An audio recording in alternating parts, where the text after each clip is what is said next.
5-1 هزيمة ثقيلة يتلقاها المنتخب الوطني التونسي في افتتاح مشاركته في مونديال 2026. ربما البعض كان يتوقع الهزيمة ضد منتخب قيمة المنتخب السويدي، لكن مش بالنتيجة هذه، خاصة بالمردود الباهت اللي شفناه من الملاعبية دون أي حلول تذكر من المدرب صبري اللموشي لتغيير وجه المنتخب للأفضل.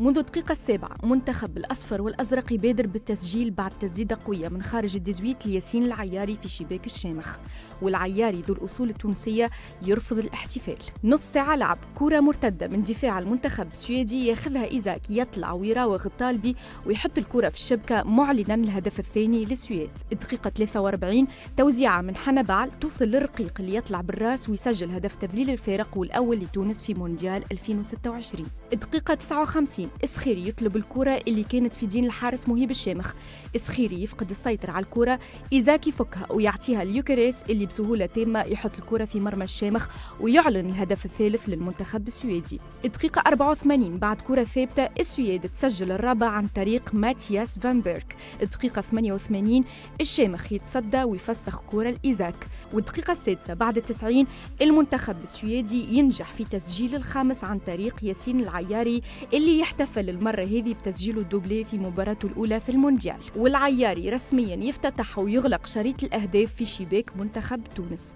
المنتخب السويدي بدأ أفضل بداية في المونديال بنسبة نجاح ونجاعة هجومية عالية.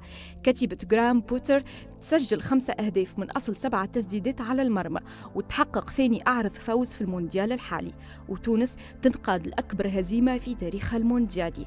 المنتخب التونسي اللي قبل أسرع هدف في تاريخ مشاركاته في كأس العالم، تونس اليوم بقيادة اللموشي تقبل 10 أهداف في آخر 2 مباريات، وتنقاد لهزيمة مذلة في أول ظهور رسمي بنتيجة 5-1، نتيجة كارثية ومخيبة للأمال. تغييرات متواصلة في التشكيلة تبعث التساؤلات مع غياب أي بصمة لمدرب في أسلوب لعب المجموعة ودون أي تفاعل مع سير المباراة وإيجاد الحلول للحد من خطورة المنافس السويدي. وذاك علاش المكتب الجامعي اقتنع أنه اللموشي ما عنده ما يضيف للمنتخب، وتقرر رسمياً إقالته وتعويضه بالمنذر الكبير اللي من المنتظر باش يساعده أنيس بوجلبان.